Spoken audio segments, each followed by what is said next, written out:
Est-ce que vous devriez vendre une partie ou la totalité de votre portefeuille boursier à un moment où, les marchés boursiers sont extrêmement incertains, où la situation géopolitique, est, à peu près chaotique et où il y a des risques d'ordre différents et de nature différente qui pèsent sur, la potentielle rentabilité long terme de votre portefeuille?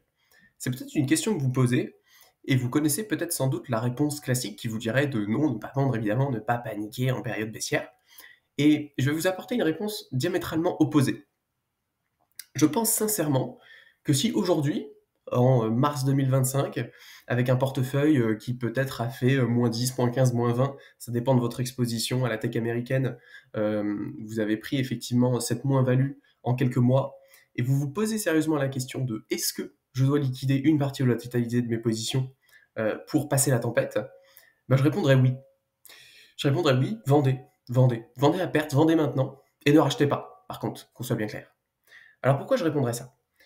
Je répondrais que si la prospective de perdre une dizaine de pourcentage de performance en quelques mois vous fait remettre en question votre investissement long terme, alors il y a très fort à parier que si vous vous posez cette question très sérieusement aujourd'hui et que ça vous préoccupe, alors il y a toutes les chances que le jour où le marché fera -20, -30, -40%, que ce soit lors de cette crise ou que ce soit lors d'une crise dans 5 ou dans 10 ans, eh bien à ce moment-là, ce soit trop de pression pour vous et que vous soyez contraint effectivement de vendre pour préserver votre santé mentale et pour préserver le capital que vous voyez disparaître sous vos yeux. Donc c'est ça ma réponse finalement. Si vous vous posez la question de est-ce que je dois liquider, eh bien la réponse est oui. La réponse est oui, parce que vous n'êtes globalement pas fait pour le marché action. Et ça n'est pas une insulte de dire ça. On a tous des appétences et des tolérances différentes. Et pour investir en bourse, eh bien, il faut une tolérance au risque qui est importante. La tolérance au risque, c'est pas vraiment une compétence, hein, c'est pas quelque chose que vous pouvez vraiment modifier ou développer. Vous pouvez bien évidemment accroître vos compétences et vos connaissances dans le marché boursier pour comprendre les enjeux et les risques. Mais il y a aussi une part de génétique, une part de personnalité. Chaque personne est différente et chaque personne est capable d'encaisser et d'apprécier le risque de différentes manières. L'humain, en moyenne, est plutôt averse au risque. Il y a quelques personnes qui aiment ça, et il y a beaucoup de personnes qui n'aiment pas ça, mais évidemment, c'est un spectre, et il y a des personnes qui ne supportent pas ça. Et globalement, si vous êtes stressé et si vous vous posez 1000 questions quand votre portefeuille fait -10% en quelques mois, eh bien, vous faites partie de ces gens qui ont une tolérance au risque qui est assez faible. Alors, oui, ça vous aura coûté potentiellement un peu d'argent, en fonction de la taille de votre portefeuille, mais il vaut mieux s'en rendre compte, tôt que tard, et il vaut mieux s'en rendre compte maintenant que jamais. Parce que ne pas comprendre et ne pas se connaître sur ce sujet-là, c'est le meilleur moyen de faire les pires investissements. C'est le meilleur moyen d'entraver sa performance à très long terme. Et donc vous allez me dire: «OK, mais on fait quoi?» Parce que si vous êtes un minimum informé, eh bien vous vous dites que, bah, l'investissement boursier, ça reste quand même, une des solutions les plus efficaces pour, préserver et enrichir son capital sur du long terme. Et effectivement, vous avez raison, mais ça n'est pas la seule solution. Pour les personnes qui sont averses au risque, je pense notamment à l'immobilier qui effectivement, a une performance très long terme qui est, quasiment comparable, hein, à celle des actions, et qui, dans l'esprit des gens, est beaucoup plus facile à encaisser en termes de valorisation et d'évolution de valorisation.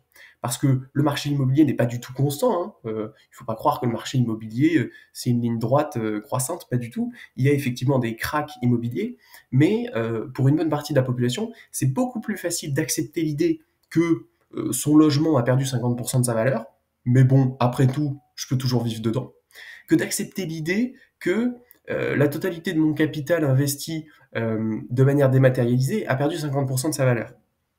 Alors qu'en réalité, ça revient tout à fait au même, hein, d'un point de vue comptable et d'un point de vue financier, mais d'un point de vue émotionnel, d'un point de vue psychologique, c'est tout à fait différent.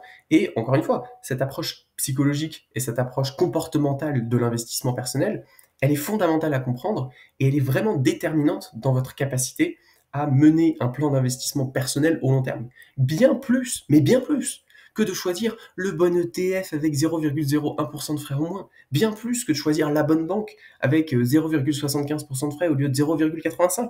Ça, c'est vraiment des détails techniques qui ont des impacts vraiment minimes au long terme, alors que par contre, ce qui fait la différence, c'est votre capacité à tenir un plan d'investissement sur le long terme qui soit cohérent et à ne pas craquer dans les périodes baissières.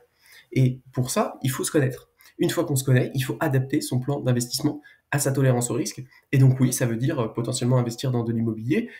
Alors évidemment, ça demande un certain capital, donc ça veut dire aussi eh bien, accepter d'avoir un rendement inférieur, mais d'avoir du capital garanti sur des livrets. Ça veut dire avoir une certaine somme de cash, et peut-être que c'est pas académiquement rentable d'avoir autant de cash, mais si vous avez besoin d'avoir une certaine somme de cash pour vous sentir serein, eh bien, vous le faites, c'est tout. C'est pas le plus rentable, mais c'est le plus pertinent pour vous. Parce qu'en fait, il faut bien comprendre que les analyses, c'est des analyses chiffrées. C'est des analyses qui mettent sous le tapis tout cet aspect comportemental de l'investissement. Et c'est pour ça qu'en fait, quand on regarde des analyses purement chiffrées, on se rend compte que globalement, la meilleure stratégie d'investissement, c'est 100% action, effet de levier x2 x 2,5, et on laisse couler. Ok, très bien. Sauf que très peu de gens sont capables de tenir ça. Très peu de gens sont capables d'accepter que une part absolument immense de leur revenu et de leur capital dépendent à ce point-là de variables qui sont totalement hors de leur contrôle. Donc, il faut faire la part des choses entre, voilà, il y a un état de la connaissance scientifique sur ces questions d'investissement personnel, et c'est une chance incroyable d'avoir accès à ces informations, parce qu'il faut quand même remettre les choses dans leur contexte. C'est-à-dire que il y a encore 40, 50 ans, bah, c'était très compliqué, parce que du coup, vous faisiez quoi si vous vouliez investir? Bah, vous choisissiez des entreprises un peu au hasard, vous lisiez les journaux, enfin, voilà, on est dans un autre monde. C'est-à-dire qu'aujourd'hui, on a vraiment des solutions et des pratiques qui sont testées, qui sont approuvées et qui fonctionnent à long terme, mais ce ne sont pas des règles d'or. Ce ne sont pas des règles qui s'appliquent à tout le monde. Et après, c'est la responsabilité de chacun d'être capable de s'adapter et d'être capable de prendre ce qui lui convient et de modifier ce qui lui convient pas pour que, effectivement, le plan d'investissement soit réellement personnalisé et pertinent pour la personne sur le long terme. Donc voilà ce que je voulais répondre à cette question, et je le pense vraiment, hein, c'est absolument pas de la provoque. Si vous vous posez cette question, est-ce que je devrais vendre une partie de mon portefeuille? Oui, je pense que vous devriez vendre, et par contre, et ça c'est très important, si vous vendez aujourd'hui, c'est pas pour racheter moins cher demain. Si vous vendez aujourd'hui, c'est l'acceptation, et encore une fois, ce n'est pas un échec, mais c'est l'acceptation que l'investissement avec une grande part d'action ne vous correspond pas. Alors peut-être que vous avez besoin simplement d'alléger votre portefeuille. Peut-être que vous vous rendez compte que 100% action, ça ne vous correspond pas, et peut-être que vous voulez 70% action, peut-être que vous voulez 50% action, peut-être que vous voulez 20% action. Peu importe. Il s'agit ensuite de modifier les curseurs jusqu'à trouver un équilibre qui vous correspond, mais bien évidemment que autant je pense qu'il faut vendre, autant je pense qu'il faut absolument pas vendre pour racheter plus bas, tout simplement parce que là, c'est vraiment une excellente méthode pour se tirer une balle dans le pied, tout simplement parce qu'à chaque fois que vous faites cette opération, vous prenez le risque de tout perdre d'un point de vue coût-opportunité. Concrètement, ça veut dire quoi? Ça veut dire que si vous vendez un produit financier effectivement à 6 euros l'unité, en vous disant non mais je le rachèterai quand il sera à 5, en fait il y a une probabilité non négligeable que ce produit financier ne tombe jamais à 5. Littéralement, jamais. C'est-à-dire qu'il tombe à 5,50, vous rachetez pas. Il remonte à 6,50, vous rachetez pas. Il redescend à 5 et quelques, vous rachetez pas. Et en fait, au bout d'un moment, vu que c'est croissant, bah, il sera à 10, 15, 20, et en fait, vous êtes coincé et vous allez perdre tous vos gains. Donc, le potentiel de perte lié au coût d'opportunité de vendre et de vouloir racheter plus bas, il est littéralement infini. Parce que potentiellement, l'action peut aller aussi haut qu'on peut l'imaginer. À l'inverse, si vous actez simplement votre perte et que vous acceptez d'avoir un rendement un petit peu moins important, bon bah voilà, vous allez perdre une petite partie des moins-values, vous allez les acter, c'est pas grave, mais au moins maintenant, vous aurez un plan d'investissement qui vous correspond. Je vous remercie d'avoir regardé la vidéo et je vous dis à ciao pour la prochaine.